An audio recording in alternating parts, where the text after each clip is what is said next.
સલમાન ખાનની ફિલ્મ માતૃશક્તિનું અડધાથી પણ વધારે શૂટ ફરીથી કરવામાં આવશે। ગરીબી મેં આટા ગિલા જેવી સ્થિતિ સલમાન ખાનની થઈ છે। ફ્લોપ ફિલ્મો આપ્યા બાદ જે ફિલ્મથી સલમાન ખાનના ફેન્સને આશા હતી, પણ હવે ફિલ્મને જાણે ગ્રહણ લાગ્યું હોય તેવું લાગી રહ્યું છે। પહેલા ફિલ્મનું ટાઇટલ બદલાયું, પછી ફિલ્મ પોસ્ટપોન થઈ અને હવે જે ઘટના પર ફિલ્મ બની રહી હતી તેને જ બદલી દેવામાં આવે તેવું રિપોર્ટ અનુસાર જાણવા મળી રહ્યું છે। ફિલ્મમાં ઘણા ફેરફાર કરવામાં આવ્યા છે, જેથી ભારત ચીનના સુધરતા રાજદ્વારી સંબંધો પર કોઈ નકારાત્મક અસર ન પડે। ફિલ્મનું નામ પહેલા બેટલ ઓફ ગલવાન રાખવામાં આવ્યું હતું, જેને આ વર્ષે બદલીને માતૃભૂમિ કરી દેવામાં આવ્યું।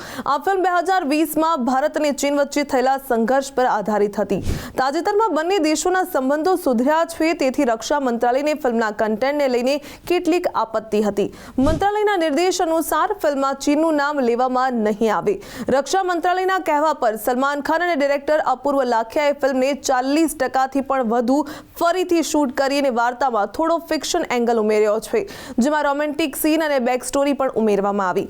મેકર્સે નવી ફિલ્મ મંત્રાલયને મોકલી છે, જેથી તેમને એનઓસી મળી શકે, પરંતુ મંત્રાલયને હજુ પણ કેટલીક ચિંતાઓ છે। ફિલ્મ 17 એપ્રિલ 2026ના રોજ રિલીઝ થવાની હતી, પરંતુ શૂટિંગ અને કન્ટેન્ટમાં ફેરફારને કારણે તેને મુલતવી રાખવામાં આવી। બીજી તરફ સલમાન ખાન ટૂંક સમયમાં દિલ રાજુ સાથે પોતાની આગામી ફિલ્મનું શૂટિંગ શરૂ કરી શકે છે। આ ફિલ્મમાં નયનતારા પણ જોવા મળશે, તેમનું દિગ્દર્શન વામસી પેડીપલ્લી કરશે। શું તમે સલમાનની માતૃભૂમિ ફિલ્મની રાહ જોઈ રહ્યા છો? તમને તેનું ટીઝર કેવું લાગ્યું હતું? અમને કોમેન્ટ્સમાં જણાવજો।